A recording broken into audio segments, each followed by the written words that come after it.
तो अब हम देखेंगे कि स्कीमेटिक डायग्राम में हम रजिस्टर को कैसे पहचाने, उसका वैल्यू कितना है कैसे पता चले, और वो वोल्टेज डिवाइडर बना रहा है, पुल अप रजिस्टर बना रहा है, पुल डाउन रजिस्टर बना रहा है, क्या चीज़, ये सारी चीज़ें एक एक करके देखते हैं। तो चलिए हम थोड़ा छोटा कर देते हैं। यहाँ पे देखिए, छोटा करने से पहले यहाँ पे देखिए एक रजिस्टर लगा हुआ है। सबसे पहले रजिस्टर को समझते हैं। यहाँ पे एक रजिस्टर लगा हुआ है जिसका वैल्यू है 4.7 ओम और इसका टॉलरेंस है 5%। ठीक है, यहाँ पे भी आप देख सकते हैं। यहाँ पे और एक रजिस्टर देख सकते हैं, हम कॉम्बिनेशन बाद में देखेंगे, पहले रजिस्टर समझ लेते हैं। यहाँ पे भी सेम है, 5% है, 4.7 है, ओम का है। और देखते हैं रजिस्टर, यहाँ पे भी रजिस्टर है। देखिए ये 100K का है, ये ठीक है। देखिए ये 100K का है और ये 5% है। और देखिए लोकेशन भी दिया हुआ है, PR316, लोकेशन भी आप देख सकते हैं। देखिए यहाँ पे PR308 10K का रजिस्टर है और यहाँ पे 1% इसका टॉलरेंस है। ये 47K का रजिस्टर है, PR305 1% इसका टॉलरेंस है। इस तरीके से आप रजिस्टर को पहचान सकते हैं। लेकिन अब हम देखेंगे कॉम्बिनेशन। सबसे पहले देखेंगे पुल अप। ठीक है, तो पुल अप देखते हैं कहाँ पे है। पुल अप बहुत जगह पे होता है। देखिए ये भी एक तरह का पुल अप ही है। ठीक है, ये देखिए वोल्टेज को इस पाथ पे और इस पाथ पे, दोनों पाथ पे ये वोल्टेज एक्स्ट्रा ऐड हो रहा है थ्रू ए रजिस्टर।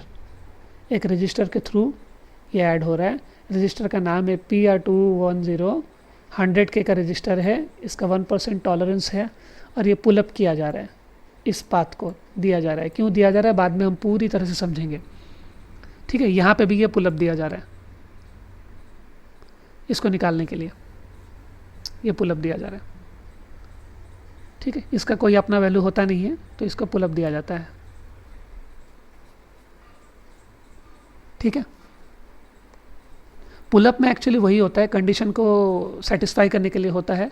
अगर पुल अप एक्स्ट्रा वोल्टेज दिया जा रहा है तो उसका अपना कोई वैल्यू होगा नहीं है इधर, नहीं तो वो ग्राउंड हो रहा होगा।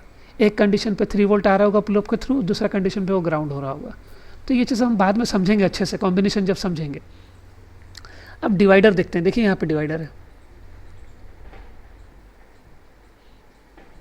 देखिए यहाँ पे डिवाइडर, ये रजिस्टर है, ये रजिस्टर है और बीच में ये पॉइंट। तो ये पॉइंट पे कितना वोल्टेज आ रहा है, ये हमारा 12 वोल्ट,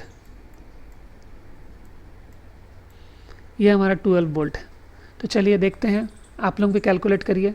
अगर VCC हमारा 12 वोल्ट हो और आपका R1 हो गया, पहला वाला R1 हो गया 649 के, ठीक है, 649 के,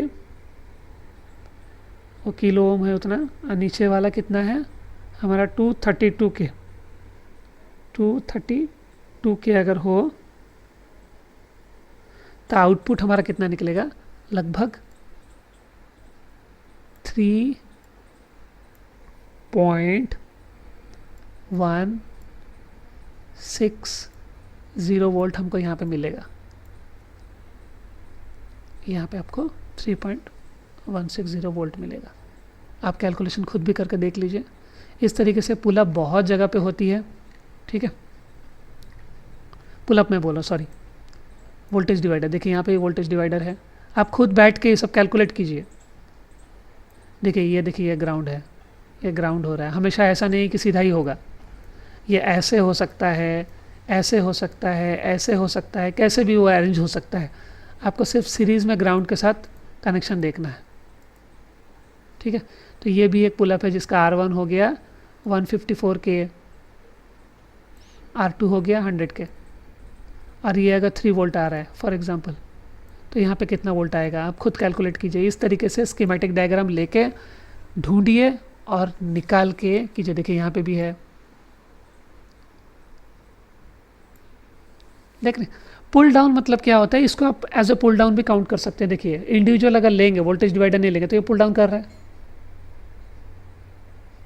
ये पुल डाउन कर रहा है।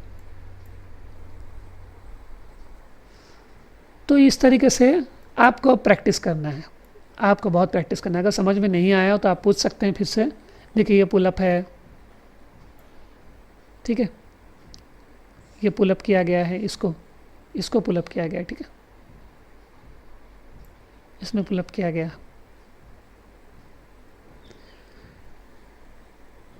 तो इस तरीके से आप समझ पाएंगे कि पुलअप, पुल डाउन और वोल्टेज डिवाइडर। देखिए ये भी वोल्टेज डिवाइडर है,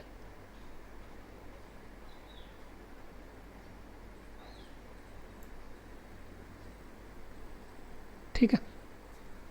तो आप कैलकुलेट कीजिए और निकालिए, ये बहुत ज़रूरी होता है। अब हम थोड़ा देख लेते हैं मदरबोर्ड में कि मदरबोर्ड में रजिस्टर कैसे दिख रहा है, नेटवर्क रजिस्टर क्या है और सिंगल रजिस्टर क्या है। देखिए यहाँ पे हमारा मदरबोर्ड है, देखिए यहाँ पे रजिस्टर, देखिए ये एक रजिस्टर है जिसमें 000 लिखा है, मतलब 0 ओम का है। ये छोटा छोटा ब्लैक सारा रजिस्टर है। ये आपको स्कीमेटिक डायग्राम देखने से पता चलेगा उसका वैल्यू कितना है, क्योंकि यहाँ पे ना वैल्यू दिया हुआ है ना लोकेशन दिया हुआ है, ठीक है। लेकिन थोड़ा अगर बड़ा हो, जैसे यहाँ पे देखिए, इस तरफ देखिए, देखिए यहाँ पे देखिए 680, ये भी उल्टा 680 लिखा हुआ है, तो इसका वैल्यू ये दिया हुआ है। तो आप इसको निकाल सकते हैं, आप पता भी कर सकते हैं। इस तरह का जो भी दिख रहा है ये भी रजिस्टर है, इसमें देखिए लोकेशन दिया हुआ है PR302। थोड़ा छोटा करने से आपको अच्छे से दिखेगा, देख रहे हैं, ये भी है, देखिए, ठीक है। मैं थोड़ा बोर्ड को बैक करके आपको दिखा दूँ। देखिए ये नेटवर्क रजिस्टर है, देख रहे हैं, ये एक पैकेज में देखिए, इस तरफ 4, इस तरफ 4 है। 103 इसका वैल्यू है। आप कैलकुलेट कीजिए कितना होगा 103, 10 multiply by 10 to the power 3, ठीक है।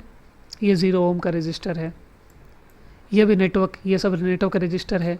ये सारे सिंगल रजिस्टर्स हैं, ब्लैक कलर का जितना छोटा छोटा देख रहे हैं सब रजिस्टर है, ठीक है, सारे रजिस्टर हैं। तो इस तरीके से बोर्ड में हम सबसे ज़्यादा शायद बोर्ड में रजिस्टर ही होता है, उसके बाद कैपेसिटर होता है, छोटा छोटा कैपेसिटर।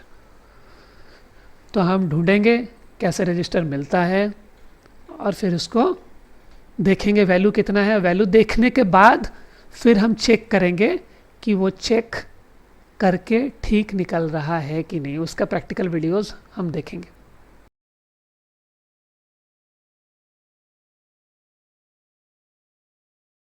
तो आज हम देखेंगे, सिमुलेशन पे भी देख लेंगे हम कि वोल्टेज डिवाइडर एक्चुअली कैसे काम कर रहा है। तो देखिए यहाँ पे मैंने क्या क्या सेट किया है, आप सब देख पाएंगे। यहाँ पे मैंने 19 वोल्ट सप्लाई दिया है, ठीक है, ये सप्लाई है 19 वोल्ट, यहाँ पे आप देख पाएंगे उसको जब मैं चलाऊँगा।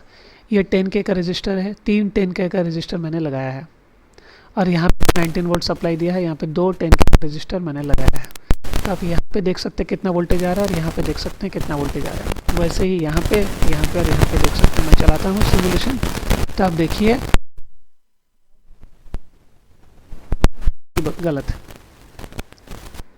देखिए मैंने सिमुलेशन चलाया तो देखिए वोल्टेज यहाँ पे आ गया। देखिए यहाँ पे 19 वोल्ट है, तो ये डिवाइड होके 9.5 हो गया। ये कैलकुलेशन पे डाल के देखिए। और यहाँ पे 19 वोल्ट है, यहाँ पे इस पॉइंट पे आया 12.6667 और यहाँ पे 6.3333, ठीक है। आप कैलकुलेट करके देखिए तो आपको समझ में आएगा ये किस तरह से काम कर रहा है। सिमुलेशन पे रजिस्टर का काम के हिसाब से ये आउटपुट दिखाएगा, तो आप भी चेक करके देख लीजिए।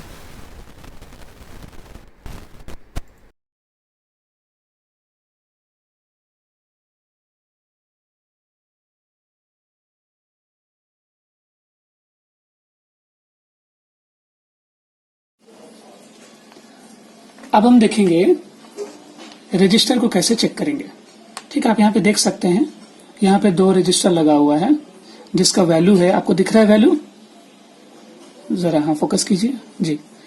इसका वैल्यू दिखा हुआ है 680, जो 2 लगा हुआ है, ये पैरेलली लगा हुआ है। इसको हम बाद में देखेंगे। उससे थोड़ा सा इधर हम आएंगे इस तरफ, तो यहाँ पे देख सकते हैं आप, और एक रजिस्टर है जिसका वैल्यू है 100, ठीक है। और इधर एक है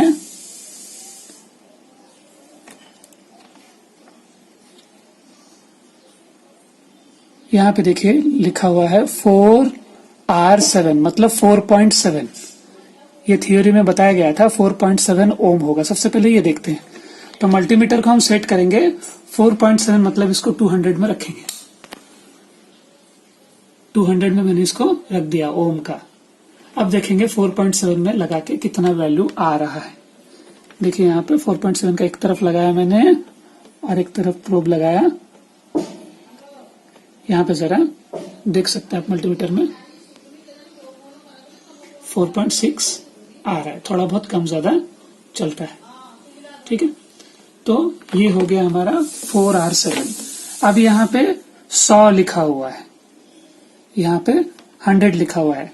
जी थोड़ा फोकस कीजिए, पता चलेगा। अब दिख रहा है 100 लिखा हुआ है। तो 100 मतलब क्या होगा? 100 मतलब हमारा, देखिए यहाँ पे देखते हैं, आप कैलकुलेशन कीजिए, मैं यहाँ पे दिखाता हूं आपको।